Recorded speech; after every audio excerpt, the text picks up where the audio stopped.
আসসালামু আলাইকুম রহমতুল্লাহি ওয়াবারাকাতুহ।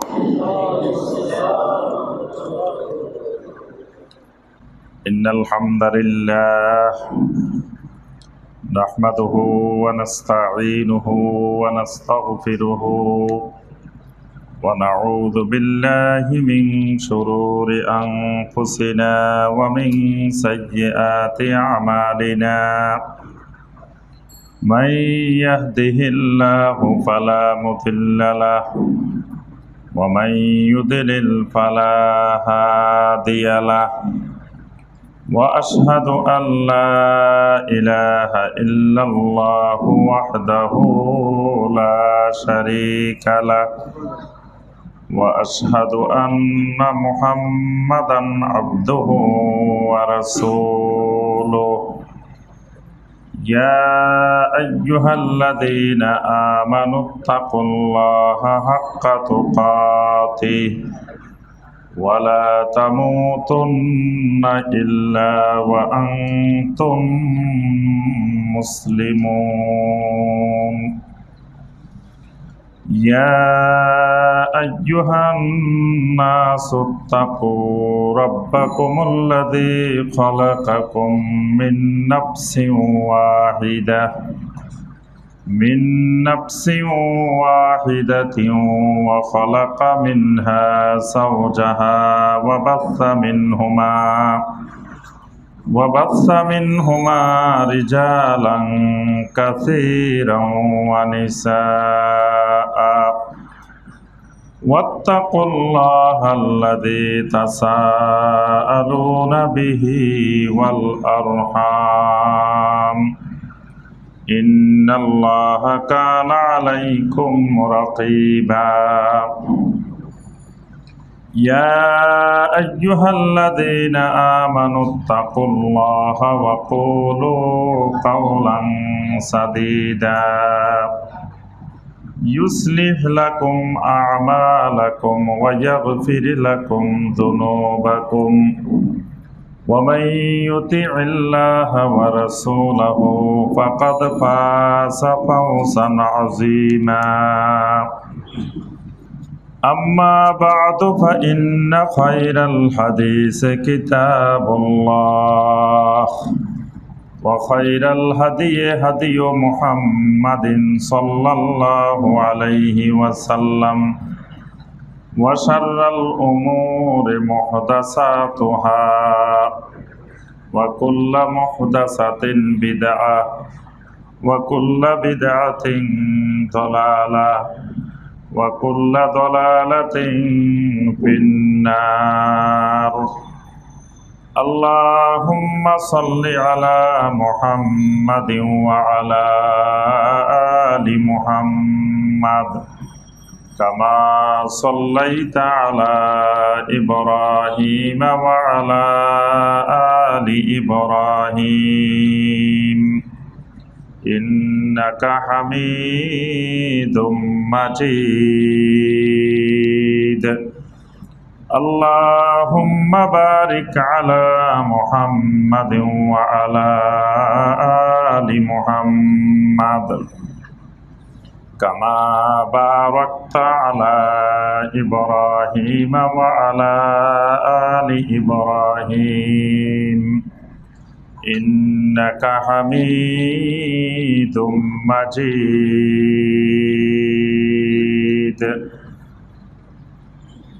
মুআজ্জাজ মুকাররাম উলামায়ে কেরাম, সম্মানিত দিনদার মুসলিম ভাই এবং বোনেরা, আল্লাহ রাব্বুল আলামিনের দরবারে কোটি কোটি শুকরিয়া যে মহান রাব্বুল আলামিন আমাদেরকে 1443 হিজরি সনের 7 শাবান তারিখে সালাতুল জুমআ আদায় এবং খুতবাতুল জুমআ শোনার উদ্দেশ্যে আল্লাহ রাব্বুল আলামিনের পবিত্র ঘর নদ্দা সরকার বাড়ি জামে মসজিদে উপস্থিত হয়ে কোরআনে কারীম এবং হাদিস নববী সাল্লাল্লাহু আলাইহি ওয়াসাল্লামের আলোকে আল্লাহ রাব্বুল আলামিনের দ্বীনের একটি গুরুত্বপূর্ণ বিষয়ের উপরে আজকের খুতবা পেশ করার এবং শোনার তৌফিক দিয়েছেন সে মহান রব্বুল আলামিনের শুকর আদায় করি, সকলে বলি আলহামদুলিল্লাহ। সম্মানিত ভাই ও বোনেরা, আমরা আজকের যে বিষয়ের উপরে খুতবা দেওয়ার চেষ্টা করব ইনশাআল্লাহ, বিষয়টি আমাদের ধারাবাহিক খুতবার আজকে শেষ পর্ব। যে বিষয়টি ছিল আল বেদাত আল মুরাওয়াজাত ফি মুজতামিনা, অর্থাৎ আমাদের সমাজে বহুল প্রচলিত 100টি বেদাত। এই বিষয়ের উপরে আমরা বলছিলাম যে 15টি খুতবা দিব আমরা এই বিষয়ের উপরে। আলহামদুলিল্লাহ, ইতিপূর্বে এই বিষয়ের উপরে আমাদের 14টি খুতবা পেশ করা হয়েছে। আজকে এই বিষয়ের সর্বশেষ খুতবা 15তম খুতবা আজকে পেশ করা হবে ইনশাআল্লাহ। প্রথম 5টি পর্বে বেদাত কাকে বলে, বেদাত চিনার মূলনীতিগুলো কি কি, এরকম আমরা 23টি মূলনীতি, বেদাত চিনার গুরুত্বপূর্ণ 23টি মূলনীতি আমরা 5টি খুতবার মধ্যে আলোচনা করেছিলাম। তারপরে আমরা শুরু করেছি যে বাংলাদেশে হাজারো বেদাতের মধ্য থেকে হাতে গোনা মাত্র 100টা বেদাত, যেই বেদাতগুলো মোটামুটি বাংলাদেশের প্রত্যেক অঞ্চলে, প্রত্যেক জেলায়, প্রত্যেক জায়গায় জায়গায় প্রচলিত। এরকম 100টি বেদাতকে, এটা আমার গবেষণায়, মানে সমগ্র বাংলাদেশ ঘুরে যত জায়গায় যত রকমের বেদাতগুলো চোখে পড়েছে, তো ওই বেদাতগুলোকে আমি চিহ্নিত করার চেষ্টা করেছি যে সমগ্র বাংলাদেশে আমার মুসলিম ভাইয়েরা এবং বোনেরা যেই বেদাতগুলো বেশি করতেছে, এইরকম 100টি বেদাতকে আমি নির্দিষ্ট করেছি। এটা আমার গবেষণায় 100টা, এটা কোনো সুনির্দিষ্ট কিতাব থেকে 100টা করা হয় নাই, কিন্তু সবগুলো বেদাতের উপরে বিভিন্ন কিতাব থেকে রেফারেন্স নেওয়া হয়েছে, আলোচনা নেওয়া হয়েছে। কিন্তু এই যে 100টা নির্দিষ্ট করেছি, এই 100টা এটা আমার নিজস্ব গবেষণা। তো আমরা ইতিপূর্বে 9টা খুতবায় 10টা করে করে 90টা আলোচনা করেছি। আজকে শেষ পর্বে ইনশাআল্লাহ আর বাকি 10টা আলোচনার মাধ্যমে আমাদের এই 100টি বেদাত সমাপ্ত হবে ইনশাআল্লাহ। আলহামদুলিল্লাহ, এই নদ্দা সরকার বাড়ি জামে মসজিদ কিয়ামত পর্যন্ত উম্মতের সামনে একটি স্মরণীয় দৃষ্টান্ত হয়ে থাকবে। এটা শুধু এই 100 বছর 200 বছরের জন্য নয়, কিয়ামত পর্যন্ত।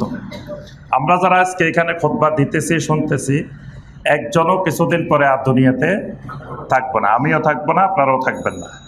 কিন্তু এই নদ্দা সরকার বাড়ি জামে মসজিদ কিয়ামত পর্যন্ত বাংলাভাষী এবং পৃথিবীর অন্য সকলভাষী উম্মতের সামনে দৃষ্টান্ত হয়ে থাকবে ইনশাআল্লাহ। বর্তমানে কিন্তু বাংলা ভাষায় আলোচনা করলেও এগুলো অটোমেটিক ইংরেজি হয়ে যায়। এখন আর যে কোন ভাষায় আলোচনা করতেছে এটা মুখ্য বিষয় না।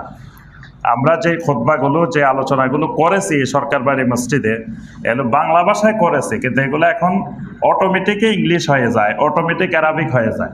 তাইলে এইগুলো শুধু বাংলাভাষী মানুষের জন্য না, পৃথিবীর সমস্ত ভাষাভাষী মানুষের জন্য, যারাই কিয়ামত পর্যন্ত সত্য দিন অনুসন্ধান করবে, যারাই হক অনুসন্ধান করবে, তাদের জন্য এক উজ্জ্বল দৃষ্টান্ত হয়ে থাকবে এই নদ্দা সরকার বাড়ি জামে মসজিদ। এই নদ্দা সরকার বাড়ি জামে মসজিদে এমন কিছু কার্যক্রম করা হয়েছে যেটা বাংলাদেশের 3 লক্ষ মসজিদের কোনো মসজিদে হয় নাই। কি এরকম হয়েছে না? বলেন তো দেখি কি হয়েছে যেটা বাংলাদেশের 3 লক্ষ মসজিদের কোনো মসজিদে হয় নাই, নদ্দা সরকার বাড়ি জামে মসজিদে হয়েছে। এরকম একটা দুটো বলেন তো। আলহামদুলিল্লাহ, বাংলাদেশের 3 লক্ষাধিক মসজিদ আছে এই বাংলাদেশের ভিতরে। আমার জানা মতে কোথাও হয়েছে কিনা আমি জানি না, আপনারা জানেন কিনা জানি না, কোনো একটা মসজিদ 3 লক্ষ মসজিদের মধ্যে খুঁজে পাওয়া যাবে না যেই মসজিদে ধারাবাহিক কোরআনে কারিমের 114টা সূরার তাফসীর হয়েছে। এরকম কোন মসজিদ বাংলাদেশে আপনাদের জানা আছে কিনা আমি জানি না, আমার জানা নাই বা শুনিও নাই আজ পর্যন্ত যে বাংলাদেশের 3 লক্ষ মসজিদের কোন মসজিদে, যে মসজিদের ইমাম সাহেব অথবা খতিব সাহেব ধারাবাহিক সূরা আল ফাতিহা থেকে শুরু করে সূরা নাস পর্যন্ত প্রত্যেকটি কোরআনে কারিমের আয়াতের তাফসীর করেছেন। এরকম কোন মসজিদকে আপনাদের জানা আছে? আমার জানা নেই।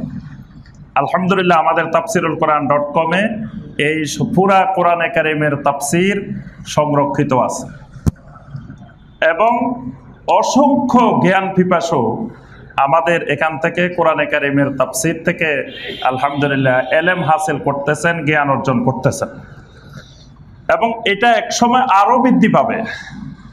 আমরা আমাদের উস্তাদ ডক্টর আব্দুল্লাহ জাহাঙ্গীর রাহমাহুল্লাহকে দেখেছি যে ওনার জীবদ্দশায় ওনার যে এলমি খেদমত এগুলো মানুষ চিনতে পারে নাই, বুঝতে পারে নাই, ওনাকে মানুষ চিনে নাই। আজকে উনি পৃথিবীতে নাই, কিন্তু ওনার কিতাবাদি থেকে ওনার আলোচনা থেকে লক্ষ লক্ষ বাংলাভাষী মানুষ এলেম হাসিল করতেছে, দিন শিখতেছে, দিন বুঝতেছে। সুবহানাল্লাহ। তাহলে আমাদের এই খেদমতটা এক বিরল খেদমত এবং এই খেদমতটা ধারাবাহিক। আমি দীর্ঘ প্রায় 12 বছর পর্যন্ত শুক্রবারে কোনো প্রোগ্রাম কোথাও রাখতাম না। 4 শুক্রবারে, মাসের প্রতি শুক্রবার কোনো মাহফিল, কোনো আলোচনা, কোনো প্রোগ্রাম, পারিবারিক কোনো ধরনের প্রোগ্রাম শুক্রবারে রাখিনি, শুধুমাত্র এই তাফসীরুল কোরআনের জন্য। আরও একটি বিরল দৃষ্টান্ত, এই তাফসীরুল কোরআন যখন আমরা শুরু করি তখন আমাদের সভাপতি সাহেব আলহামদুলিল্লাহ এখনো আল্লাহ পাক তাকে জীবিত রেখেছেন। আল্লাহ পাক ভাইয়ের হায়াত আরো বৃদ্ধি করে দিন, হায়াতে তৈয়বা দান করুন। ভাই এবং আমাদের মোতাওয়াল্লি সাহেব আল্লাহ পাক তাকে জান্নাতুল ফেরদাউস নসিব করুন। তিনি দুনিয়া থেকে চলে গেছেন। দুইজনে মিলে আমাকে গিয়ে বলছেন যে ভাই আলহামদুলিল্লাহ আপনি তো তাফসীর করবেন, প্রতি শুক্রবারে তাফসীর শুরু করছেন। আমাদের মোতাওয়াল্লি সাহেব বলতেছিলেন যে এক শুক্রবার থেকে আরেক শুক্রবার আমার যে কত কষ্টে দিন যায়, খালি শুক্রবারের জন্য অপেক্ষা করি। শুক্রবারে যখন আপনার তাফসীরটা শুনি তখন আমার কলিজাটা ঠান্ডা হয়ে যায়, শীতল হয়ে যায়। তো এখন আমরা চাচ্ছি আপনাকে তো আমরা ইমামতের জন্য কিছু হাদিয়া, কিছু সম্মানী দিই, তো তাফসীরের জন্য আমরা কিছু সম্মানী, কিছু হাদিয়া, অল্প হোক যাই হোক আমরা দেওয়ার চেষ্টা করব। তা আমি বলছি যে শুনেন, যে আমি ঢাকা ইউনিভার্সিটির ভর্তি পরীক্ষায় প্রথম দিকে টিকে ঢাকা বিশ্ববিদ্যালয়ে আমি ভর্তি হওয়ার সুযোগ পাইছি, চট্টগ্রাম বিশ্ববিদ্যালয়ে ভর্তি হওয়ার সুযোগ পাইছি, ইসলামী বিশ্ববিদ্যালয়ে ভর্তি হওয়ার সুযোগ পাইছি। 3 বিশ্ববিদ্যালয়ে একসাথে আমার চান্স হয়েছে। এখন আমি কোনটাতে ভর্তি হব, কোন সাবজেক্টে ভর্তি হব? কেউ কেউ পরামর্শ দিতেছে তুমি এত ভালো মেধাবী স্টুডেন্ট, তুমি লতে ভর্তি হও, কেউ বলতেছে তুমি ইংলিশে ভর্তি হও, কেউ বলতেছে তুমি এই সাবজেক্টে ভর্তি হও। অনেক পরামর্শ আসছে, কিন্তু আমি এক সিদ্ধান্তের উপরে অটল ছিলাম যে আমি আল্লাহর কোরআন আরবি ভাষায়, কোরআনকে বুঝবো, কোরআনকে জানবো, কোরআন শিখবো, এই দেশের মানুষকে কোরআন শেখাবো ইনশাআল্লাহ।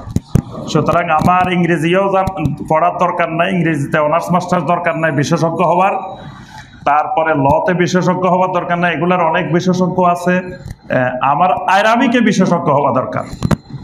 তখন আরবিকে কোথায় পড়বো? ঢাকা বিশ্ববিদ্যালয়, চট্টগ্রাম বিশ্ববিদ্যালয়, ইসলামী বিশ্ববিদ্যালয়, 3 বিশ্ববিদ্যালয়ের অ্যারাবিক ডিপার্টমেন্ট সম্পর্কে খবর নিছি। তখন জানতে পারলাম যে ইসলামিক ইউনিভার্সিটির অ্যারাবিক ডিপার্টমেন্ট আরবি মিডিয়ামে পড়ানো হয়, আর বাংলাদেশের অন্য বিশ্ববিদ্যালয়ের অ্যারাবিক বাংলা মিডিয়ামে পড়ানো হয়। তা আমি পরে বাছাই করে নিয়েছি যত দূরেই হোক, যেখানেই হোক, ইসলামিক ইউনিভার্সিটি কুষ্টিয়াতে পড়বো। ওখানে গিয়ে আরবি ডিপার্টমেন্টে ভর্তি হয়েছি। তো অনেকের কাছে অবাক লাগছে, যে ছেলে সারা বাংলাদেশের মধ্যে আপনার মাদ্রাসা বোর্ড হলো একটা, সেই বোর্ডে সেকেন্ড স্ট্যান্ড করছি, মানে লক্ষ লক্ষ স্টুডেন্টের মধ্যে সেকেন্ড হয়েছি, 5টার থেকে 2 নম্বর কম পাইছি, সেকেন্ড হয়েছি আলেমে। তো সেই ছেলে আরবিকে ভর্তি হয়েছে, এটা অনেকের কাছে অবাক করা বিষয়। যেহেতু ভর্তি হইব ভালো ভালো যেগুলো ডিমান্ডেবল সাবজেক্ট, খুব বড় বড় সাবজেক্ট বাহ্যিক দৃষ্টিতে, আচ্ছা যাই, তো সেখানে আরবিকে ভর্তি হয়েছে এই কারণেই যে শুধু আল্লাহর কোরআনকে জানা বোঝার জন্য। তা আমি সভাপতি সাহেব আর মোতাওয়াল্লি সাহেবকে বললাম যে এটা আমার জীবনের স্বপ্ন যে আমি আরবিকে পড়ছি কোরআন বোঝার জন্য, কোরআন জানার জন্য। এই কোরআনটা আমি বাংলাভাষী মানুষকে সহজভাবে, যাতে তারা, অনেকে মনে করে কোরআন অনেক কঠিন, কোরআন মনে বোঝা যায় না, এটা খালি আলেমেরা বুঝবো, মুফতি সাহেবেরা বুঝবো, আর কেউ মনে হয় কোরআন বুঝতে পারে না। তো কোরআনটা যে আসলে একেবারে সহজ, আল্লাহ রাব্বুল আলামিন এটাকে সহজ করে নাজিল করছেন যাতে দুনিয়ার সব মানুষ কোরআন বুঝতে পারে। এই জন্য আমি কোরআনের খেদমতটা চালিয়ে যাব, আপনারা 1 টাকাও কোনো সম্মানে আমাকে দেওয়া লাগবে না, কোনো প্রকারের সম্মানী ছাড়া সম্পূর্ণ পুরো 1 সপ্তাহ স্টাডি করে শুক্রবার মাগরিব থেকে আসা এই সময় এই কোরআনে কারিমের তাফসির করেছি আলহামদুলিল্লাহ। তো সুতরাং এই ইখলাসের সাথে এই তাফসির অবশ্যই আমরা আশা করি আল্লাহ রাব্বুল আলামিন এটাকে এই উম্মার জন্য একটা বড় সম্পদ হিসাবে আল্লাহ রাব্বুল আলামিন কবুল করবেন। এটাই সরকার বাড়ি মসজিদের বিশেষ বৈশিষ্ট্য। দ্বিতীয় বৈশিষ্ট্য, এই সরকার বাড়ি মসজিদে বিশুদ্ধ আকীদার উপরে ধারাবাহিক 73টা খুতবা পেশ করা হয়েছে, পরে আরো 2টা বাড়ছে, 75টা খুতবা এই শুধু বিশুদ্ধ আকীদার উপরে, সহিহ আকীদার উপরে ধারাবাহিক 75টা খুতবা পেশ করা হয়েছে।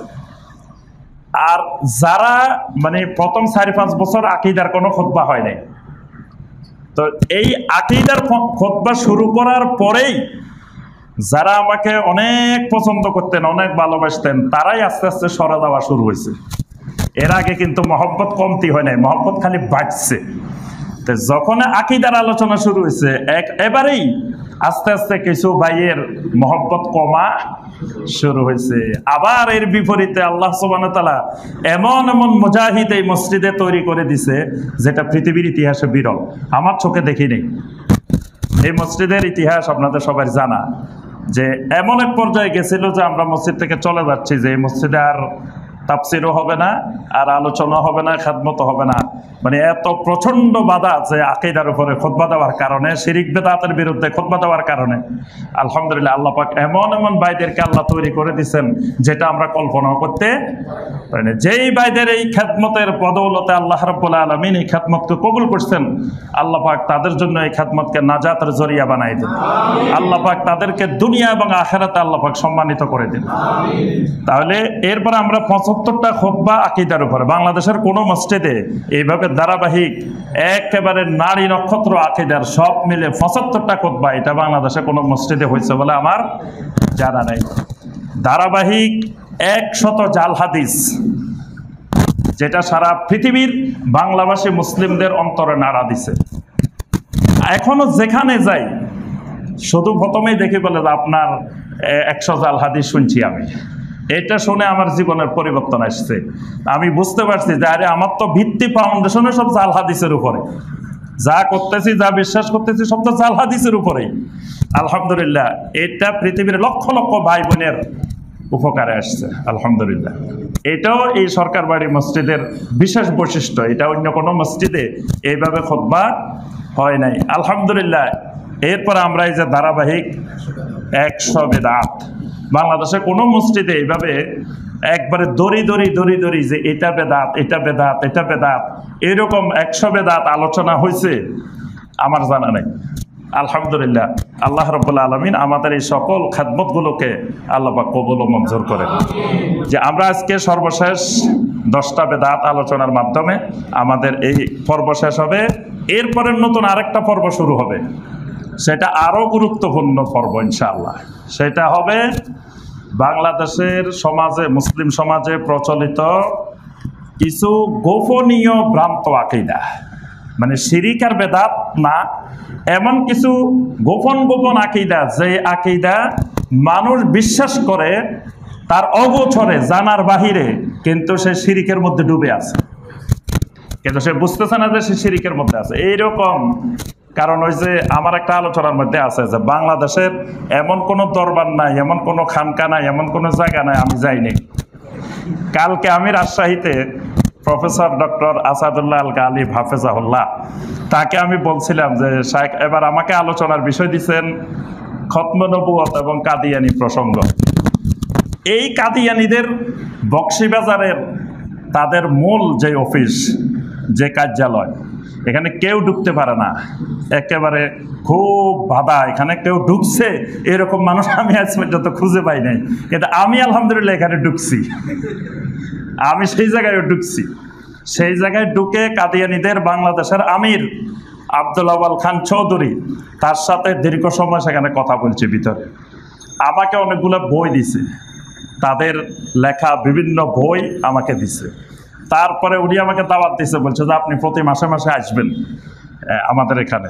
তারপরে ওনাদের আরও অনেক ওলামায়ে কেরাম নাকি আছে, ওনাদের সাথে বলছে যে আপনার কথাবার্তা বলার। তো যাই হোক, আমি যে তথ্যগুলো সংগ্রহ করতে গেছি, তাদের যে বইগুলো আনা দরকার ছিল, যা যা জানা দরকার ছিল, আমি সেগুলো নিয়ে আসছি। তাহলে বোঝা যায় ওই জায়গায় যেতে পারছি, আর কোনো জায়গা তো মোটামুটি বাকি নেই। তাহলে ওই জায়গাগুলোতে গিয়ে এমন এমন গোপনীয় কিছু শিরিকের সন্ধান আমি দেখেছি, যেটা বাংলাদেশের অনেক ওলামায়ে কেরাম এই শিরিকের সন্ধান দেখে নেই। তো এই জন্য এবং ওই শিরিকের বিষয়গুলো না জানার কারণে সবাই মনে করে মিয়া এরাও তো ভালো মানুষ, এরাও তো সুন্দর কথা বলে, এরাও তো ভালো ভালো কথা বলে, কিন্তু ভালো কথার ভিতরে যে কি শিরিক লুকায়িত আছে ওইটা তো মানুষ জানে না।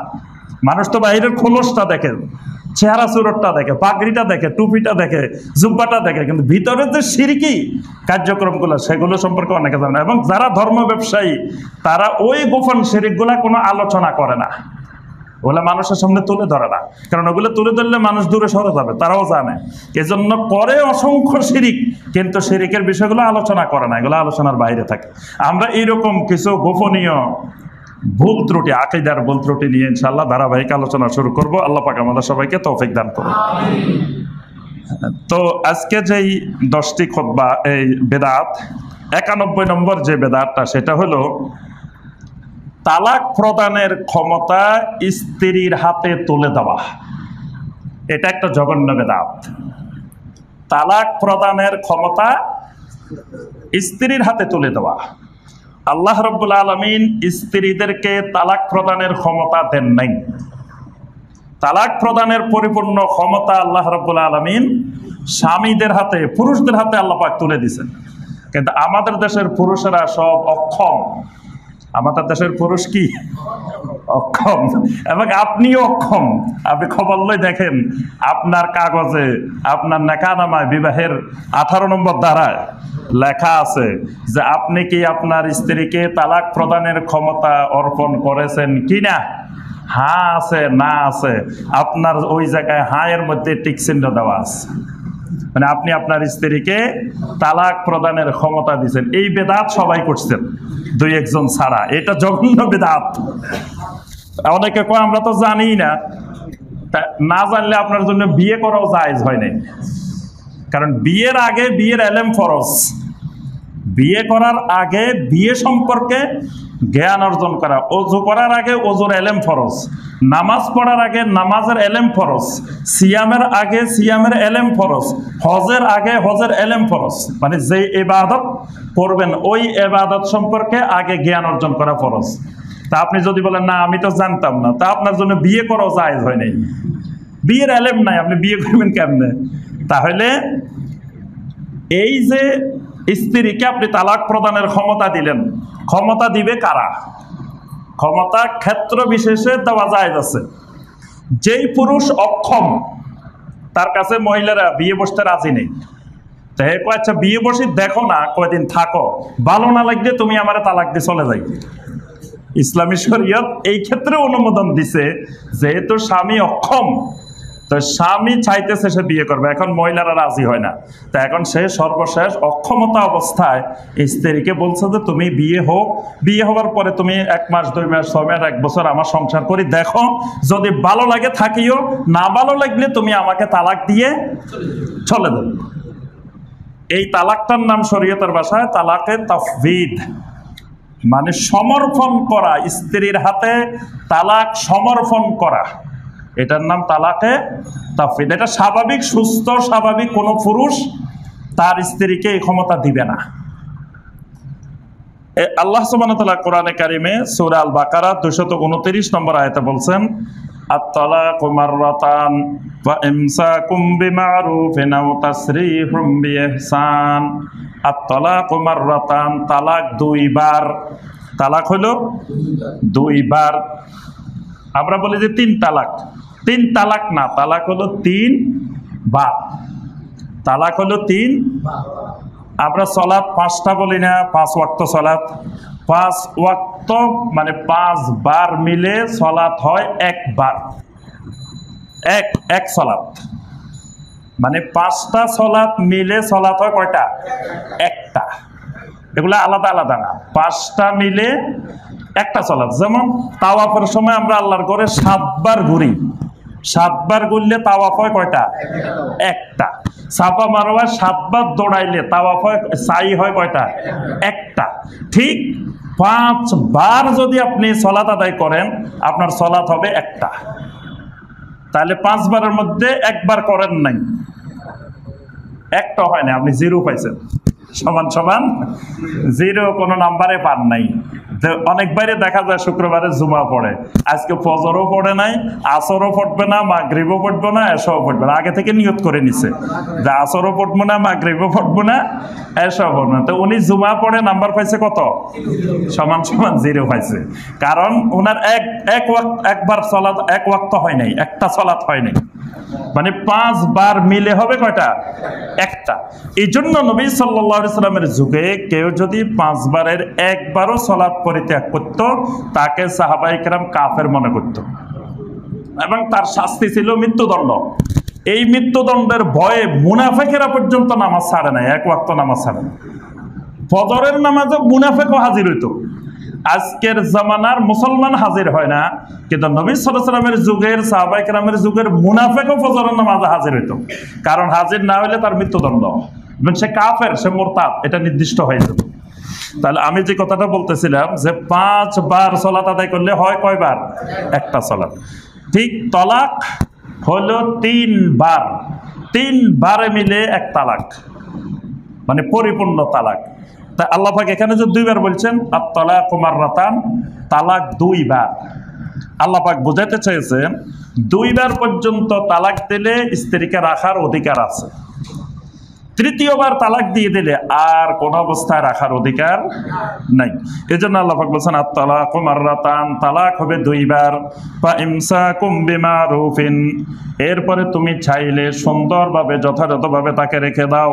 আও তাসরিহুম বিইহসান, অথবা ইহসানের সাথে সুন্দর করে তাকে বিদায় করে দাও। ইসলাম এই সুন্দর ব্যবস্থাপনাটা, তালাককেও আল্লাহ পাক একটা ইসলামী ইবাদত, ইসলামী পদ্ধতি, ইসলামী সিস্টেমে আল্লাহ পাক নিয়ে আসছেন, যে এটাও একটা শৃঙ্খলার মধ্যে থাকবে। যে প্রথমবার তালাক দিবে, তালাকের পরে স্ত্রী ইদ্যত পালন করবে। কতদিন ইদ্যত পালন করবে? জি, এটাও জানা না। তাই বিয়ে করা তো জায়েজ হয় নাই, বিয়ের এলেম নাই। এখন স্ত্রীকে প্রথম এক তালাক দিল, দেওয়ার পরে স্ত্রী কতদিন ইদ্যত পালন করবে? 3 হায়েস পর্যন্ত, 3 মাসিক পর্যন্ত। আচ্ছা, এরপরে এর ভিতরে স্বামী যদি চায় স্ত্রীকে ফেরত আনতে, তাহলে স্ত্রীকে ফেরত আনার অধিকার, মানে 2 হায়েস চলে যাবে। 3য় হায়েসের সময় স্বামী স্ত্রী আবার মিলেমিশে যাবে। এখানে বিবাহ দৌড়ানো লাগবে না, কিচ্ছু করা লাগবে না। এই যে এক তালাক হয়েছে, এটার নাম এক তালাকে রেজঈ, এটার নাম তালাকে রেজঈ। এখন 3 হায়েস পার হয়ে গেছে, কিন্তু আনে নাই, স্ত্রীকে ফেরত আনে নাই। এখন তালাকে বায়েন হয়ে গেছে, এটা আর রেজঈ নাই।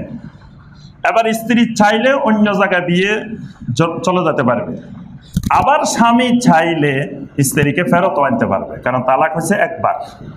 তো তখন কি করতে হবে? বিবাহটা আবার নতুন করে দৌড়াইতে হবে, নতুন করে মোহর নির্ধারণ করতে হবে, নতুন করে সাক্ষী লাগবে, যেহেতু মানে ইদ্যত শেষ হয়ে গেছে, তালাকে বায়েন হয়ে গেছে। এই জন্য এইভাবে একবার হলো আবার ফেরত আনছে, 2য়বার হয়েছে আবার ফেরত আনছে, 3য়বার হইলে আর ফেরত আনার অধিকার নাই। তাহলে এখানে যে তালাকগুলো দিবে, এগুলো দিবে কে? স্বামী। স্বামীকে আল্লাহ পাক তালাকের ক্ষমতা দিয়েছেন। সূরা আল বাকারা 230 নম্বর আয়াতে আল্লাহ পাক বলছেন, ফাইন তাল্লাকাহা ফালা তাহিল্লু লাহু মিন বাদু, ফাইন তাল্লাকাহা, যদি স্বামী তার স্ত্রীকে তালাক দিয়ে দেয়, ফালা তাহিল্লু লাহু মিন বাদু, এরপরে তার জন্য আর স্ত্রী হালাল নয়। অর্থাৎ এখানে আল্লাহ পাক ফাইন তাল্লাকাহা, যদি স্বামী তার স্ত্রীকে তালাক দিয়ে দেয়, এর অর্থ হলো তালাকটা দিবে কে? স্বামী। সূরা আল বাকারা 228 নম্বর আয়াতে আল্লাহ পাক বলছেন ওয়াল মুতাল্লাকাতু ইয়াতারাব্বাসনা বিআনফুসিহিন্না সালাসাতা কুরু। মুতাল্লাকাত বলা হয় নারীদেরকে, তালাক প্রাপ্তা নারী। আল্লাহ পাক বলেন তালাক প্রাপ্তা নারীরা তারা নিজেদেরকে অপেক্ষমান রাখবে, ইদ্যত পালন করবে সালাসাতা কুরুইন, 3 কুরু পর্যন্ত।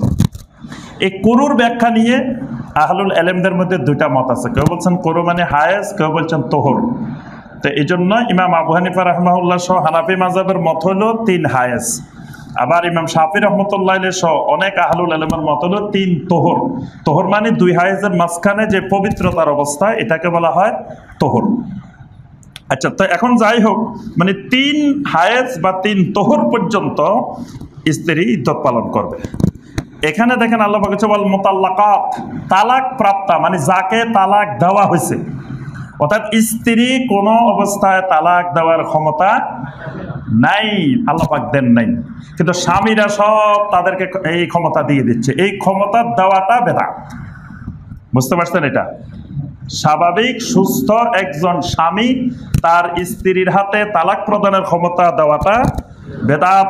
স্ত্রীরা নরম প্রকৃতির, স্ত্রীরা সারা জীবন সব করছেন। আল্লাহ রাসূল সাল্লাল্লাহু আলাইহি ওয়াসাল্লাম বলেন ইয়াকফুরনাল আশির, নারীদের অভ্যাস হলো তারা স্বামীদের প্রতি অকৃতজ্ঞ থাকে। ইয়াকফুরনাল আশির, স্বামীদের প্রতি অকৃতজ্ঞ। নবী সাল্লাল্লাহু আলাইহি ওয়াসাল্লাম বলেন তুমি সারা জীবন সব করছো, একদিন কিছু একটা আনতে বলছে বাজারের থেকে, আনো নাই, তখন বলবে যে তোমার সংসারে আসি জীবনে কিচ্ছু পাইনি, সব শেষ এক মুহূর্তে, মানে যা পাইছে সারা জীবন 1 মিনিটে শেষ, 1 সেকেন্ডে শেষ। এটা হলো তাদের নরম প্রকৃতি। আল্লাহ পাক তাদেরকে বানাইছেন এই প্রকৃতিতে। তারা লানত বেশি করে, তাদের কিছু অভ্যাস আছে, তারা লানত বেশি করে। তারপরে তারা মুহূর্তের মধ্যে এরকম অকৃতজ্ঞ হয়ে যায়, মানে স্বামীর প্রতি। তারপরে তারা প্রতিবেশীর হাদিয়াকে তুচ্ছ মনে করে। প্রতিবেশী অনেক কিছু দিয়েছে, কয় কি দিছে, এটা দিবেন হেরে কে বলছে, এটা কেন দিছে, মানে এই যে মানে প্রতিবেশীর প্রতি তুচ্ছ তাচ্ছিল্য করা। তারপর প্রতিবেশীর সাথে প্রতিযোগিতা করা, অমুকের ঘরে এরকম ফার্নিচার আছে আমারও এর থেকে ভালো লাগবে, অমুকের এরকম আছে আমার আরো বেশি লাগবে, অমুকের শাড়ি এটা এরকম আমার তো আরো বেশি দরকার। এগুলো হলো নারী প্রকৃতি। এই জন্য আল্লাহ সুবহানাহু ওয়া তাআলা নারীদেরকে বানাইছেন এইভাবে। এই জন্য আল্লাহ পাক নারীদের হাতে সব ক্ষমতা দেন নাই। আল্লাহ রাব্বুল আলামিন নারীদের হাতে তালাকের ক্ষমতা অর্পণ করেন নাই, কিন্তু এখন মুসলমানেরা সব স্ত্রীদের হাতে তালাকের ক্ষমতা দিয়ে দিছে এবং স্বামীরা খবরও নেয় না। এই জন্য ছেলে মেয়ে বিয়ে করাতে গেলে যে ভাইয়েরা এখনো বিয়ে করার নাই তারা খেয়াল রাখবেন, স্ত্রীর হাতে তালাকের ক্ষমতা অর্পণ করা যাবে না। দিলে আপনি বেদাতি, আপনি বেদাতের কাজ করলেন, এটা হারাম কাজ করছেন। হারামের চেয়ে বড় বেদাত, হারামের চেয়ে বড়, শিরকের চেয়ে ছোট, হারামের চেয়ে বড়। আর আকীদার বেদাত হলে ওটা শিরকের থেকেও বড় হয়ে যায়। আচ্ছা, 92 নম্বর বেদাত, সেটা হলো হায়েজ অবস্থায় একই মজলিসে একসাথে স্ত্রীকে 3 তালাক দেওয়া। এটা আরেকটা বেদাত। হায়েজ অবস্থায়, মাসিক অবস্থায় তালাক দেওয়া জায়েজ নেই, হারাম। হায়েজ অবস্থায় তালাক দেওয়া যাবে না। তালাক অবশ্যই দিতে হবে পবিত্র অবস্থায়, তোহর অবস্থায়, এবং ওই তোহরে যেই তোহরে মিলিত হয় নাই। হায়েজ অবস্থায় তো মিলিত হওয়াটা হারাম এবং এটা জঘন্য অপরাধ, এটা সম্পূর্ণরূপে হারাম। আর পবিত্র অবস্থায় ওই তোহরে তালাকটা দিতে হবে যেই তোহরে মিলিত হয় নাই। এখন যেই তোহরে মিলিত হয়েছে অথবা হায়েজ অবস্থায়, এরকম অবস্থায় তালাক দিলে এটা বেদাত হবে। বুঝে আসছে? আবার পাশাপাশি একসাথে স্ত্রীকে 3 তালাক দেওয়া, যে এখন এক বৈঠকের মধ্যে 1 তালাক, 2 তালাক, 3 তালাক, এটা বেদাত, এটা মারাত্মক গুনাহের কাজ। তারপরে তালাক নিয়ে ঠাট্টা করা, ঈমান চলে যাবে, কারণ তালাক দ্বীনি বিষয়। কেউ কেউ বলে যে তোরে তালাক, তোর বাপের তালাক, তোর মায়ের তালাক, তোর 14 গোষ্ঠী তালাক, ঈমান চলে যাবে। তালাক নিয়ে সে ঠাট্টা করছে আল্লাহর দ্বীন নিয়ে, এটা আল্লাহর দ্বীন, এটা হাসি তামাশার খেল তামাশার বিষয় না। তারপরে কেউ কেউ 3 তালাক, তোর 10 তালাক, 100 তালাক, এটা তালাক নিয়ে তামাশা করার কারণে, ঠাট্টা করার কারণে তার ঈমান ভেঙে যাবে, ঈমান চলে যাবে। এজন্য যদি স্বাভাবিকভাবেও একসাথে স্ত্রীকে 3 তালাক দেয়, এটা সকল মাযহাবের ঐক্যমতে, সকল আহলুল ইলমের ঐক্যমতে এটা বেদাত। আল্লাহ সুবহানাহু ওয়া তাআলা সূরা তালাকের 1 নম্বর আয়াতে বলছেন, ইয়া আইয়ুহান নাবিয়্যু ইযা তাল্লাকতুমুন নিসাআ ফাতাল্লিকুহুন্না লিইদ্দাতিহিন্না। ইয়া আইয়ুহান নাবিয়্যু, হে আমার নবী, ইযা তাল্লাকতুমুন নিসা, যখন তোমরা স্ত্রীদেরকে তালাক দিবে, ফাতাল্লিকুহুন্না লিইদ্দাতিহিন্না, তাদেরকে তালাক দিবে যাতে তারা ইদ্দত পালন করার সুযোগ পায়। ইদ্দত পালন করার দিকে লক্ষ্য রেখে তোমরা স্ত্রীদেরকে তালাক দিবে। তাহলে ইদ্দত পালন করার দিকে লক্ষ্য রাখা মানে হায়েজ অবস্থায় দেওয়া যাবে না, যেই তোহরে মিলিত হয়েছে ওই তোহরেও দেওয়া যাবে না। এখন কথা হলো, এখানে 2টা বেদাতের কথা বলছি আমরা। একটা বেদাত বলছি হায়েজ অবস্থায়, অথবা যেই তোহরে মিলিত হয়েছে ওই অবস্থা, অথবা নেফাস অবস্থা। নেফাস অবস্থায় তালাক দেওয়া যাবে না। নেফাস হলো সন্তান হওয়ার পরে স্ত্রীদের যেই অপবিত্রতার অবস্থাটা, এটাকে শরীয়তের ভাষায় বলা হয় নেফাস। তাহলে হায়েজ, নেফাস এবং ওই তোহর, যেই তোহরে মিলিত হয়েছে, এই 3 অবস্থায় তালাক দেওয়া যাবে না। এই 3 অবস্থায় তালাক দিলে এটাকে বলা হয় তালাক বেদঈ, বেদাতি তালাক, এটা বেদাত। এখন এই 3 অবস্থায় তালাক দিলে তালাক কার্যকর হবে কিনা, এ ব্যাপারে আহলুল ইলমদের বিরাট ইখতিলাফ আছে। তবে জমহুর আহলুল ইলমদের মত যে এই অবস্থায় তালাক দিলে তালাকটা পদ্ধতিটা বেদাত, এটা তালাক হবে। মানে হায়েজ অবস্থায়, নেফাস অবস্থায়, অথবা এমন তোহরে যে তোহরে মিলিত হয়েছে, যদি তালাকটা দেয় তাহলে তালাক কার্যকর হবে কিনা, তার পদ্ধতিটা, সিস্টেমটা বেদাত হয়েছে, কিন্তু তালাকটা কার্যকর হবে কিনা এই ব্যাপারে আহলুল ইলমদের 2টা মত আছে। তবে জমহুর, অধিকাংশ আহলুল ইলমের মত হলো এই অবস্থায় তালাক দিলে সে গুনাহগার হবে, বেদাত হবে, কিন্তু তালাক হয়ে যাবে। তবে আপনার অনেক সাহাবায়ে কেরাম, অনেক আহলুল ইলমের মত হলো এই অবস্থায় তালাক দিলে তালাক হবে না, তালাক বাতিল। যেমন এই ব্যাপারে আব্দুল্লাহ বিন ওমর রাদিয়াল্লাহু তাআলা আনহুমার ফতোয়া হলো তালাক হবে না। তারপরে শাইখুল ইসলাম ইমাম ইবনে তাইমিয়া রাহমাহুল্লাহর মত হলো ফতোয়া হবে না। ইবনুল কাইয়্যিম রাহমাহুল্লাহ, শাইখ বিন বাজ রাহমাহুল্লাহ, শাইখ উসাইমিন রাহমাহুল্লাহ, তারপরে সৌদি আরবের সর্বোচ্চ ফতোয়া পরিষদ, ফতোয়া আল্লাজনা আদ-দাইমা, এদের ফতোয়া হলো যে তালাক অবস্থায়, হায়েজ অবস্থায়, নেফাস অবস্থায়, অথবা যেই তোহরে মিলিত হয়েছে এরকম অবস্থায় তালাক দিলে, যেহেতু তার পদ্ধতিটা বেদাত হয়েছে, ওই বেদাতের কারণে তার তালাক হবে না। আর অনেক আহলুল ইলমের মত হলো তালাক হবে। তা আমাদের কথা হলো তালাক হওয়া না হওয়া ওই মাসালা না, মূল মাসালা হলো যে এই অবস্থায় তালাক দিলে বেদাত হবে, এটা একটা বেদাত। আরেকটা বেদাত হলো এখানে একসাথে 3 তালাক দেওয়া। ইসলাম একসাথে 3 তালাক দেওয়ার সিস্টেম করে নাই। ইসলামের সিস্টেম হলো তালাক দিবে একবার, একটা, এভাবে 3 বার তালাক দিবে। এখন 3 বারের তালাক একবারে দিয়ে দিছে, এই কাজটা সে বেদাত করছে, এই কাজটা বেদাত করছে। এখন 3 বারের তালাক একবারে যদি দিয়ে দেয় তালাক হবে কিনা, এটাও আহলুল ইলমদের মধ্যে ব্যাপক ইখতিলাফ আছে। এই ক্ষেত্রে শাইখুল ইসলাম ইবনে তাইমিয়া রাহমাহুল্লাহ, শাইখ আস-সাদি রাহমাহুল্লাহ, ইবনে উসাইমিন রাহমাহুল্লাহ, ওনাদের ফতোয়া হলো যে 3 বারের তালাক যদি একবারে দিয়ে দেয় তো 1 তালাক হবে, একবারের তালাক হবে। একবারে যদি 100 বারও তালাক দেয় তো তালাক একবারে হয়েছে।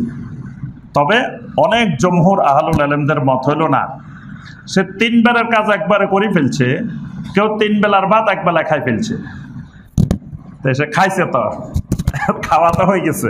এই জন্য অনেক আহলুল ইলমের মত হলো 3 তালাকে কার্যকর হবে।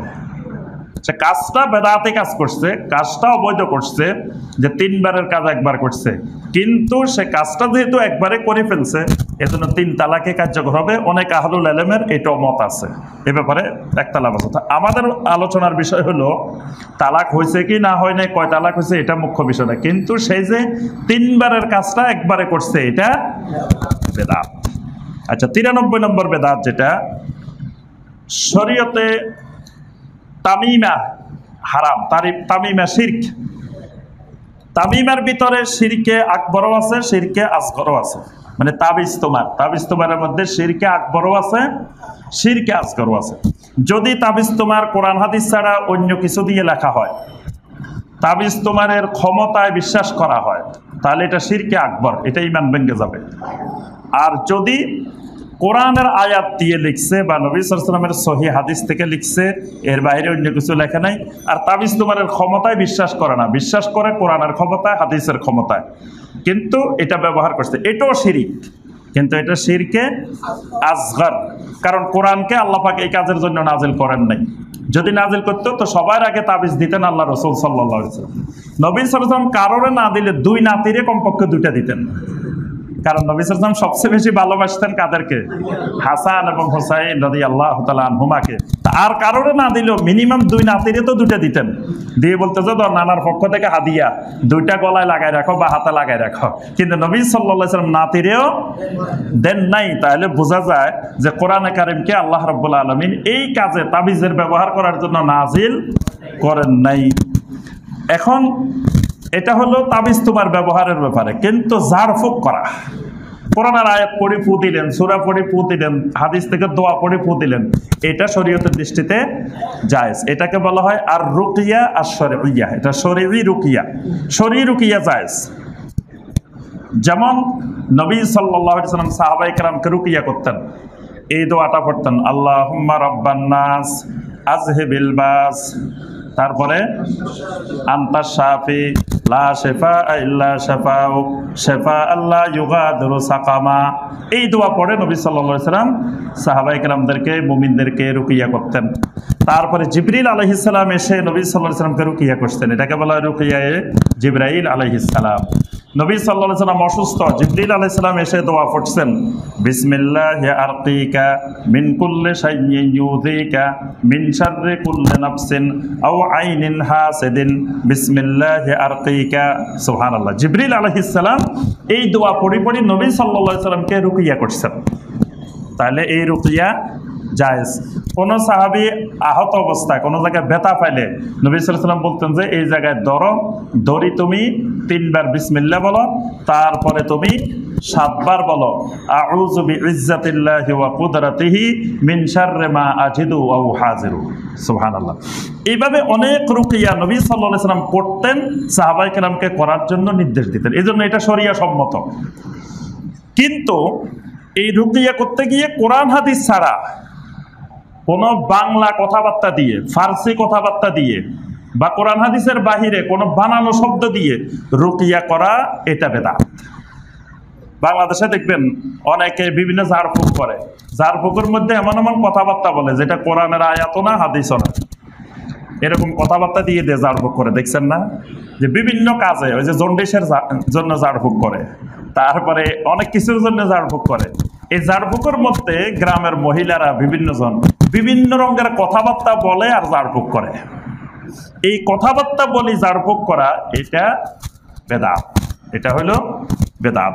94 নম্বর বেদাত যেটা, সেটা হলো স্বপ্নের ফয়সালা মেনে নিয়ে সেই অনুযায়ী আমল করা। রাত্রে স্বপ্নে দেখছে, সকালে আমল করা শুরু করে দিছে। কেউ ওই আমল কই পাইছেন? রাত্রে স্বপ্নে দেখাইছে আমাকে। এই স্বপ্নে দেখে যে কোনো আমল করলে এই আমলটার নাম বেদাত, সেটা যত ভালো আমল হোক। স্বপ্নে দেখছে 2 রাকাত নামাজ পড়ার জন্য, তো সকালবেলা উঠে কয় না আমি আজকে রাত্রে স্বপ্নে দেখছি 2 রাকাত নামাজ পড়তে বলছে আমাকে, তা আমি 2 রাকাত নামাজ পড়িলে, এই যে 2 রাকাত নামাজ পড়ছে, এই 2 রাকাত নামাজ পড়া বেদাত।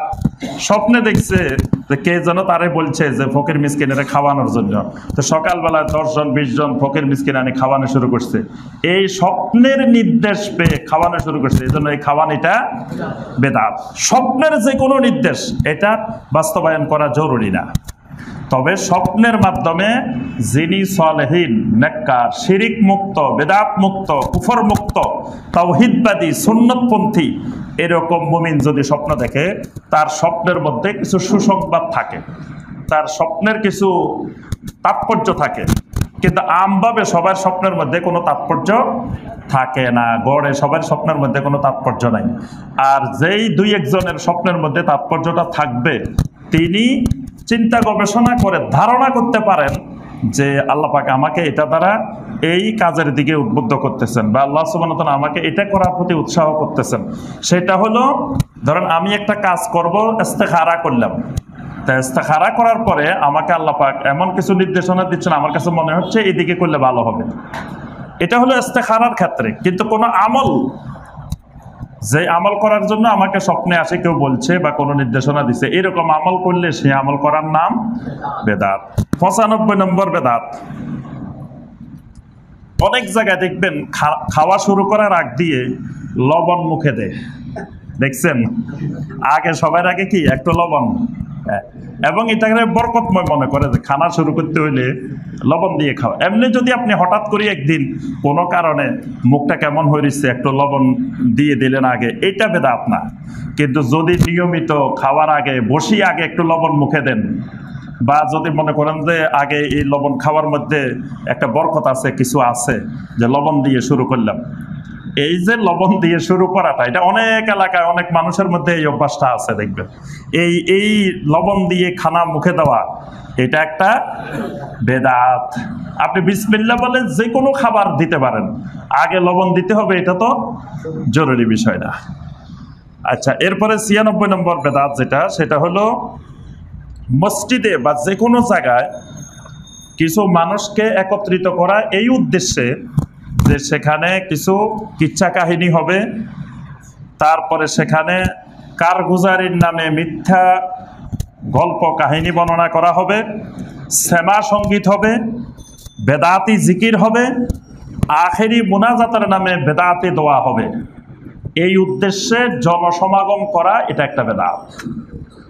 মানে বাঙালিরে পাগল বানানোর বড় মাধ্যম হলো এগুলা। কারণ দিন না জানা জাহেল মানুষগুলোকে, মূর্খ মানুষগুলোকে আপনি আকর্ষণ সৃষ্টি করতে হলে এই জাতীয় বেদাতের মাধ্যমে আকর্ষণ তৈরি করতে হয়। যদি শুনাই দেন যে শুনেন আজকে আমাদের মসজিদে আসেন সবাই, রাত্রে কারগুজারি হইব। কারগুজারি চিনেন?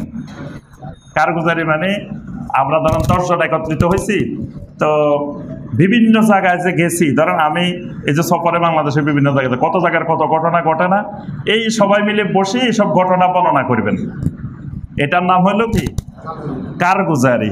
আমি এরকম অনেক কারগুজারিতে অংশগ্রহণ করছি। কারগুজারির মধ্যে এমন ডাহা ডাহা মিথ্যা কথা, যেটা একবার আসমান জমিনের ফারাকের মতো মিথ্যা কথা। মানে দুনিয়ার মিথ্যা কিচ্ছা কাহিনী বসে বসে আল্লাহর ঘরের মধ্যে, মসজিদের মধ্যে বলে, এটার নাম কারগুজারি। একদিন একজনে বলতেছে, শোনেন আমি দুই একটা কারগুজারি শুনাই আপনাদেরকে, শুনলে বুঝতে পারবেন কি মজার কারগুজারি।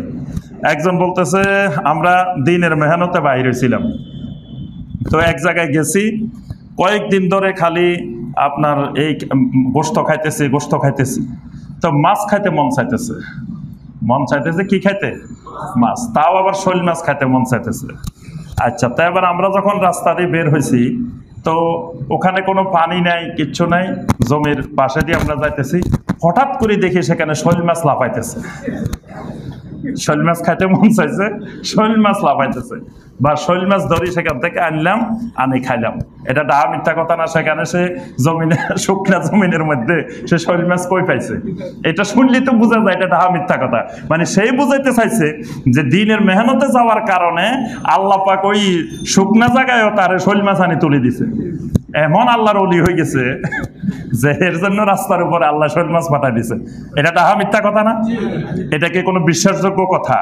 যদি বলতো যে বাজারে যাই পাইছি কিনে আনছি, যদি বলতো যে মাঠের জমিনের পাশে দিয়ে যাচ্ছিলাম, বৃষ্টি হয়েছে, শৈল মাছ একটা লাফাইতেছে, আমরা যাই ধরি আনছি, তাও একটু বিশ্বাস করা যায়। কিন্তু শুকনার মধ্যে তার সামনে শৈল মাছ লাফাইতেছে, এই যে কারগুজারির নামে ডাহা মিথ্যা কথা। আচ্ছা, আরেকজন কয় আমি এই দিনের মেহনতে বাইরে হবো, তো বাইরে হওয়ার জন্য স্ত্রীরে বারবার বলতেছি, স্ত্রী কয় আপনার এই না বাইরে হওয়া যাবে না। আচ্ছা, তো এখন বাইরে মুখে এমনি টাকা পয়সাও নাই, তো কি করছি, স্ত্রীর অল্প স্বর্ণ ছিল, এই স্বর্ণ এগুলো বিক্রি করে দিছি। বিক্রি করে দিয়ে আমি আল্লাহ রাস্তায় দিনের মেহনতে বাইরে গেছি। বাইরে যাওয়ার পরে এখন আমি তো দিনের মেহনতে চলে গেছি, এখন রাত্রে এক লোক আসে, দরজা ঠকঠক করতেছে। তা দরজা টকটক করার পরে স্ত্রী দরজা খোলে না, পরে আচ্ছা খুলছে, খুলে দেখে অনেকগুলো স্বর্ণ নিয়ে আসে তার স্ত্রীকে দিয়ে গেছে। এই যে অল্প স্বর্ণ বিক্রি করছে, সে ওই লোকে আনি কি করছে, আল্লাহর পক্ষ থেকে আনি অনেকগুলো স্বর্ণ দিয়ে গেছে। আচ্ছা, এই কিচ্ছাটা শুনলেই তো সহজে বোঝা যায় ওই লোক কেন আসছে। ওই লোক জানে স্বামী নাই, এই কুমতলবেই তো আসছে। এখন ওই লোক নাকি স্বর্ণ নিয়ে আসছে, তারে আনি স্বর্ণ দিয়ে গেছে। নাউজুবিল্লাহ। এই যে কারগুজারির নামে জঘন্য মিথ্যা কথা এবং মানুষের সামনে এগুলো শোনানো, এই জাতীয় মিথ্যা কথার জন্য একত্রিত হওয়া এটা একটা বেদাত।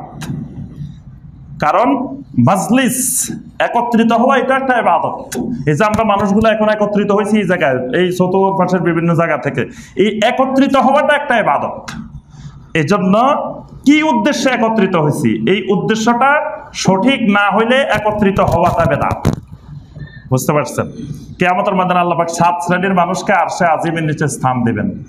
তো এক শ্রেণীর মানুষ হইল তাহাব্বা ফিল্লাহ ইজতামা আলাইহি ওয়া তাফাররাকা আলাইহি, আল্লাহর উদ্দেশ্যে একত্রিত হয়েছে, আল্লাহর উদ্দেশ্যে আবার বিচ্ছিন্ন হয়েছে। তাহলে উদ্দেশ্যটা কেন আমি একত্রিত হচ্ছি এত মানুষ, উদ্দেশ্যটা সামনে থাকতে হবে। শ্যামা সঙ্গীত, শ্যামা সঙ্গীতের নামে গান গাওয়া, কব্বালি গাওয়া, এই গাওয়া সেই গাওয়া, এগুলো শোনার জন্য একত্রিত হওয়া। তারপরে জিকির হলো একাকী ইবাদত। কিন্তু আমরা যদি বলি আসেন সবাই আজকে সরকার বাড়ি মসজিদে সবাই মিলে আমরা জিকির করব, তাই এই উদ্দেশ্যে যদি একত্রিত হন যে সবাই জোরে জোরে চিৎকার করে সম্মিলিতভাবে আমার নেতৃত্বে জিকির হবে, এই উদ্দেশ্যে একত্রিত হয়েছেন, এই একত্রিত হওয়াটার নাম বেদাত। আচ্ছা, বললাম যে শুনেন, এই এলাকার সব মানুষ চলে আসেন, আমরা সবাই দেশ জাতি উম্মার শান্তি কামনা এখানে একটা আখেরি মুনাজাত পরিচালনা করব, এই উদ্দেশ্যে হাজার হাজার মানুষ একত্রিত করলাম, এই একত্রিত করাটার নাম বেদাত। কারণ নবী সাল্লাল্লাহু আলাইহি ওয়াসাল্লামের যুগে অনেক সমস্যা হয়েছে। নবী সাল্লাল্লাহু আলাইহি ওয়াসাল্লাম কোনোদিন সাহাবায়ে কেরামকে একত্রিত করেন নাই একসাথে মুনাজাত করার উদ্দেশ্যে, দোয়া করার উদ্দেশ্যে। সাহাবায়ে কেরামের আমলে হাজারো সমস্যা ছিল, এমনকি মহামারী হয়েছে, মহামারীর মধ্যেও শত শত বিপদের মধ্যেও কোনোদিন এক জায়গায় সাহাবায়ে কেরামকে, তাবেঈনে কেরামকে, তাবেঈনে কেরামকে একত্রিত করেন নাই যে সবাই মিলে আসো আল্লাহর কাছে একসাথে দোয়া করব। তাহলে এই জাতীয় উদ্দেশ্যে একত্রিত করলে এই একত্রিত হওয়াটার নাম বেদাত। 97 নম্বর বেদাত। 97 নম্বর বেদাত হলো বেদাতির সাথে উঠা বসা করা, বেদাতির সাথে বন্ধুত্ব স্থাপন করা, বেদাতিকে সম্মান করা, বেদাতির সাথে ঝগড়া বিতর্কে লিপ্ত হওয়া, এগুলো সব বেদাত। কয়টা কথা বলছি? বেদাতির সাথে উঠা বসা করা আরেকটা বেদাত, বেদাতির সাথে বন্ধুত্ব স্থাপন করা আরেকটা বেদাত, বেদাতিকে সম্মান করা আরেকটা বেদাত, বেদাতির সাথে তর্ক বিতর্কে লিপ্ত হওয়া এটাও বেদাত, বেদাতের সাথে বাহাস করতে যাওয়া, বেদাতের সাথে মোনাজারা করা, এরকম বেদাতের সাথে কোনো ধরনের তর্ক বিতর্কে লিপ্ত হওয়া এটাও বেদাত। এই জন্য সাহাবায়ে কেরাম সহ সকল আইম্মায়ে সালাফ, সকল উলামায়ে কেরাম আহলুল বেদাতের মজলিস পরিত্যাগ করার জন্য নির্দেশ দিতেন। আহলুল বেদাতের মজলিসে বসা যাবে না। আহলুল বেদাতের মধ্যে অনেক সুন্দর সুন্দর কথাও থাকবে, অনেক সুন্দর সুন্দর কাজও থাকবে, কিন্তু এগুলোর প্রতি আকৃষ্ট হয়ে যদি আপনি বেদাতের মজলিসে উঠা বসা শুরু করেন, যদি বলেন যে না ভালোটা নিমো খারাপটা নিমো না। ছোট ছোট বাচ্চারা দেখবেন এই যে এই মাছ খাইতে চায় না, বাচ্চারা কি চায় না? মাছ খাইতে চায় না, ওই মুরগি গোশত এগুলো বাচ্চারা বেশি পছন্দ করে, মাছ খাইতে চায় না। তো মাছ খাওয়ানোর কিছু কৌশল আছে। কৌশল হলো আপনি বাচ্চারে ওই যে মোবাইলে গান দিয়ে দিবেন, ইসলামী সঙ্গীত হোক গান হোক একটা লাগাই দিবেন, বাচ্চা তো ওইদিকে মনোযোগ, আপনি সুন্দর করে মাছ খাওয়াই দিবেন। এখানে মাছ খাইতেছে না কি খাইতেছে তার কিন্তু আর খেয়াল নেই, সে তো ওইদিকে আছে, ওই আকর্ষণে আছে। এখান দিয়ে আপনি মাছও খাওয়াইতে পারবেন, সবজিও খাওয়াইতে পারবেন, তার অপছন্দ নিয়ে সব খাওয়াইতে পারবেন। আপনি যদি বেদাতের আকর্ষণে বেদাতের মজলিসে উঠা বসা করেন, ওই বেদাতের আকর্ষণে আপনি কোন ফাঁকে দিয়ে বেদাত গিলি ফেলবেন, শিরিক গিলি ফেলবেন, আপনি টেরও পাবেন না। আবার আহলুস সুন্নাহর মজলিসে বসলে আপনি এমন সুন্নাহপন্থী হয়ে যাবেন, কিভাবে হবেন আপনি টেরও পাবেন না। একদিন আমি একটা বাস্তব ঘটনা বলি, যে যশোরের আপনার জায়গাটা হলো ঝিকরগাছা। তো একদিন ওইদিকে এক প্রোগ্রামে গেছি, তো এক ভাই রাস্তায় বসে দিয়েছে আমাকে বাসায় নিয়ে যাব, যে শুনছে যে ওই জায়গায় প্রোগ্রাম আছে, উনি অপেক্ষা করতেছে, ওনার বাড়িতে নিয়ে যাব। আচ্ছা, তো পরে উনি অপেক্ষা করে ওনার বাড়িতে নিয়ে গেছে। যাওয়ার পরে উনি অনেক কথাবার্তা বললেন। তো একটা কথা বলছেন যে সর্বপ্রথম আমাদের এই নদ্দা সরকার বাড়ি মসজিদের একটা তাফসির ওনার মোবাইলে আসছে, তো ওখানে আমাকে দেখছে পাগড়ি পরা। তো উনি পাগড়ির খুব ভক্ত, মানে উনি যত পীর মাশায়েখ যত জনের কাছে গেছে সব পাগড়ি পরা দেখছে। তাই এই দেখছে যে আরেকজন পাগড়ি পরা হুজুর পাওয়া গেছে। তো আপনাকে আমি মনে করছি আমার পীর ভাই, যে পাগড়ি পরা মানুষটা। তো এই কারণে তো আমি একটা আলোচনা শুনছি, শোনার পরে আমার কাছে খুব ভালো লাগছে। এরপরে আবার আরেকটা শুনতেছি, এরপরে আরেকটা শুনতেছি, এইভাবে অনেকগুলো শুনছি। শুনতে শুনতে শুনতে শুনতে কোনখান দিয়ে আমি আহলে বেদাত থেকে আহলে সুন্নত হয়ে গেছি আমি টেরে পাইনি। মানে ডুবছি কিন্তু পাগড়ির আকর্ষণে, কিন্তু কোন ফাঁকে দিয়ে আমি দুনিয়ার বেদাত ছাড়ি সুন্নাপন্থী হয়ে গেছি, আপনার মহব্বতে পড়ি, এটা আমি টেরে পাই নাই। এই জন্য আমার স্বপ্ন ছিল যে এই হুজুরটা কোথায়, এই হুজুরটার খুঁজে বাইর করতে হবে, এই হুজুরের সাথে আমার দেখা করা লাগবে। এই জন্য উনি বসে রয়েছে ওখানে যে আমার সাথে দেখা করার জন্য। তা আমি যে কথাটা বলতেছিলাম যে আপনি এরকম বেদাতের আকর্ষণে যদি বেদাতের দিকে বলেন যে না ভালোটা নিবো খারাপটা নিবো না, ওনার তো অনেক কথা ভালো আছে, তো ভালোটা নিতে নিতে কোন ফাঁকে দিয়ে আপনি ওইটা নিয়ে বসে থাকবেন সেটাও টের পাইবেন না। এই জন্য যুগে যুগে সালাফেরা বলতেন, এই যে ইমাম ইবনে মুবারক অনেক বড় মুহাদ্দিস ছিলেন। ইবনে মুবারকের একটা কথা ছিল, ইয়াকুনু মাজলিসুকা মাআল মাসাকিন, প্রয়োজনে মিসকিনের মজলিসে উঠা বসা করো, ওয়া ইয়াকা আন তাজলিসা মা সাহিবে বেদা, খবরদার কোন বেদাতের মজলিসে উঠা বসা করবে না, বেদাতের মজলিস থেকে দূরে থাকবে।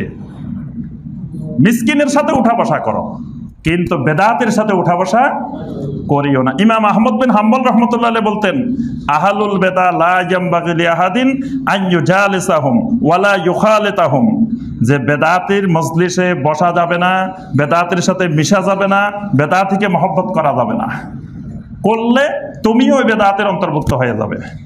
ইমাম ইবনু কুদামা রাহিমাহুল্লাহ বলতেন যে আমাদের সব সালাফেরা এই ব্যাপারে নিষেধ করতেন, আন মুজালাসাতে আহলুল বেদা, আহলুল বেদার মজলিস পরিত্যাগ করার জন্য। ওয়ান নাজরু ফি কুতুবিহিম, আহলুল বেদার কিতাব পড়তে আমাদের সালাফেরা নিষেধ করতেন। ওয়াল ইসতিমা লি কালামহিম, আহলুল বেদা বেদাতের কোনো কথাবার্তা শোনা থেকে আমাদের সালাফেরা নিষেধ করতেন।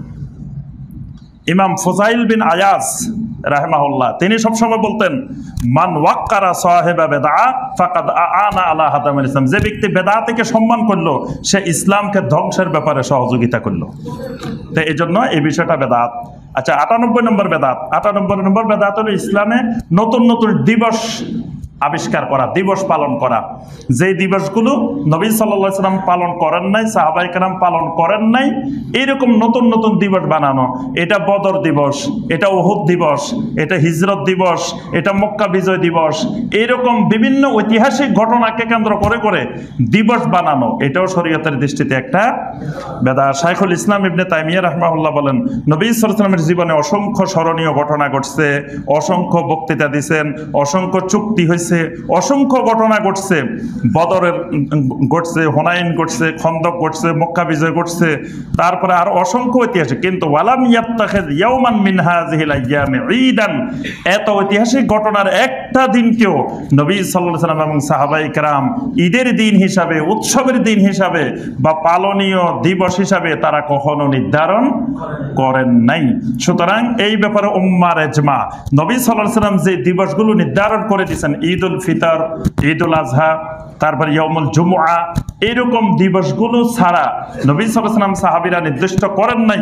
পরবর্তীতে ভালো মনে করে করে করে করে যদি ওইরকম দিবস পালন করা হয়, এই দিবসগুলো পালন করা বেদাত। 99 নম্বর বেদাত যেটা, এর আগে আমরা বলছিলাম ওজুর নিয়ত, আরো বিভিন্ন কিছু নিয়ত করাটা ফরজ, কিন্তু নিয়ত পড়াটা বেদাত। ঠিক একইভাবে সিয়ামের নিয়ত করা, সামনে রমাদান মাস আসতেছে, নাওয়াইতু আন আসুমা গাদান মিন শাহরে রমাদান আল মুবারাক ফারদান লাকা ইয়া আল্লাহু ফাতাকাব্বাল মিন্নি ইন্নাকা আনতাস সামিউল আলিম। এত কষ্ট করে এই দোয়া পড়ে সওয়াব তো হইল না, বরং আরো গুনাহের অংশীদার। এটা বেদাতি নিয়ত, এটা মানুষের বানানো নিয়ত। নবী সাল্লাল্লাহু আলাইহি ওয়াসাল্লাম, সাহাবায়ে কেরাম, তাবেঈনে কেরাম, তাবেঈনে কেরাম, ইমাম আবু হানিফা রাহমাতুল্লাহ আলাইহি, ইমাম শাফিঈ রাহমাতুল্লাহ আলাইহি, কোন ইমামও এই নিয়ত শিক্ষা দেন নাই। এখানে দেখেন বলছে নাওয়াইতু আন আসুমা গাদাম, নিয়ত করতেছি আমি আগামীকাল কি করব, সিয়াম পালন করব। তা আগামীকাল কোন সময় নিয়ত করতেছে? সাহারির সময়। তো সাহারির সময় তো ওই দিনে শুরু হয়েছে, মাগরিবের পর থেকে তো পরবর্তী দিন শুরু হয়ে গেছে। আজকের দিনের সিয়াম না করে আগামীটা করতেছে। ওই যে সল্লু আলাইহি ওয়া আলিহির মতো, মানে সবাই মসজিদে বালাগালুলা পড়তেছে, পড়তে পড়তে সবাই বলতেছে কি সল্লু আলাইহি ওয়া আলিহি, মানে তোমরা সবাই নবীর উপরে তারা আলের উপরে দরুদ পড়ো, আমিও কই তোমরা সবাই পড়ো, আপনিও কন তোমরা সবাই পড়ো, এও কয় তোমরা সবাই পড়ো। সবাই একজন আরেকজনের পুরো মসজিদে করতেছে সবাই দরুদ পড়ো, কিন্তু একজনও পড়ে নাই। সবাই একজন আরেকজনের কি করতেছে, বলতেছে সল্লু আলাইহি ওয়া আলিহি, সল্লু আলাইহি ওয়া আলিহি, সবাই খালি দরুদ পড়ো, কিন্তু একজনেও পড়ে না। হে কয় আমারে, আমি কই এরে, এ কয় এরে, সবাই সবাইরে বলতে আছে। তো এরকম এখন নিয়ত করবো আজকের। এখন বলতেছি কি আসুমা গাদান, কারণ যে লোক এই নিয়ত বানাইছে হেটাও তো চিন্তা ভাবনা করে নাই, এটা মনে করছে এটা আগামীকাল, আসলে তো এটা আগামীকাল না, এটা তো আজকেই। এজন্য মানুষের বানানো বিষয়ের মধ্যে ফাঁক ফোকর আছে, কিন্তু আল্লাহর দেওয়া শরীয়তের মধ্যে কোনো ফাঁক ফোকর নাই। সর্বশেষ 100 নম্বর যেটা, সেটা হলো সালাতুত তারাবির পরে আমাদের দেশে দেখা যায় 4 রাকাত তারাবি হইলে খালি সালাম ফিরা, সালাম ফিরানোর সাথে সাথে সুবহানাজিল মুলকে ওয়াল মালাকুতে, সুবহানাজিল ইজ্জাতে ওয়াল কুদরাতে ওয়াল হাইবাতে, মানে অনেকে দেখতাম যে আমরা ছোটবেলায় এক নিঃশ্বাসে পড়ে ফেলতো, তুফান শুরু হয়ে যেত, মানে সালাম ফিরানোর সাথে সাথে সুবহানাজিল মুলকে ওয়াল মালাকুতে সুবহানাজিল ইজ্জাতে জোরে জোরে। এই যে দোয়াটা পড়া, এটা বেদাত। এই দোয়াটা রাসূলুল্লাহ সাল্লাল্লাহু আলাইহি ওয়াসাল্লাম, সাহাবায়ে কেরাম, তাবেঈন কেরাম, কোনো আইম্মায়ে কেরাম এই দোয়া শিখান নাই। কোনো একজন পরবর্তীতে বানাই দিছে, যার নাম ঠিকানা জানা যায় না, অজ্ঞাত কোনো ব্যক্তি এরকম একটা দোয়া লিখে বানাই দিছে, বাস চালু হয়ে গেছে। তারপরে সাথে একটা দোয়া, আল্লাহুম্মা ইন্না নাসআলুকাল জান্নাতা ওয়া নাউযু বিকা মিনান নার, ইয়া খালিকাল জান্নাতি ওয়ান নার বিরহমাতিকা ইয়া আজিজু ইয়া গাফফারু ইয়া কারীমু ইয়া সাত্তারু ইয়া রাহিমু ইয়া বার, এরকম পড়ি না? এই মুনাজাতটাও বানানো মুনাজাত। এই 4 রাকাত পরে পরে এই দোয়া এবং এই মুনাজাতকে নির্দিষ্ট করা তারাবির সাথে, এটাও অন্যতম একটি বেদাত। তো আলহামদুলিল্লাহ আমরা আজকে এই 100টা বেদাত সম্পন্ন করে এই ধারাবাহিক খুতবা আজকে শেষ হলো। আল্লাহ রাব্বুল আলামিন, আমরা শুধু 100টা সামান্য একটু দেখাই দিলাম, এই জাতীয় শত শত বেদাত আমাদের সমাজে প্রচলিত আছে। এই জন্য আমরা বেদাত ছাড়ি, সুন্নতের দিকে ফিরে আসি, সুন্নত ভিত্তিক জীবন গড়ি, সুন্নাহকে ভালোবাসি, বেদাতকে ঘৃণা করব, বেদাতের সাথে সম্পর্ক বিচ্ছিন্ন করব। আল্লাহ রাব্বুল আলামিন আমাদের সবাইকে বেদাত মুক্ত সুন্নতি ঈমান ও আমল করার তৌফিক দান করুন। আমিন ইয়া রাব্বাল আলামিন। আসসালামু আলাইকুম ওয়া রাহমাতুল্লাহি ওয়া বারাকাতুহু।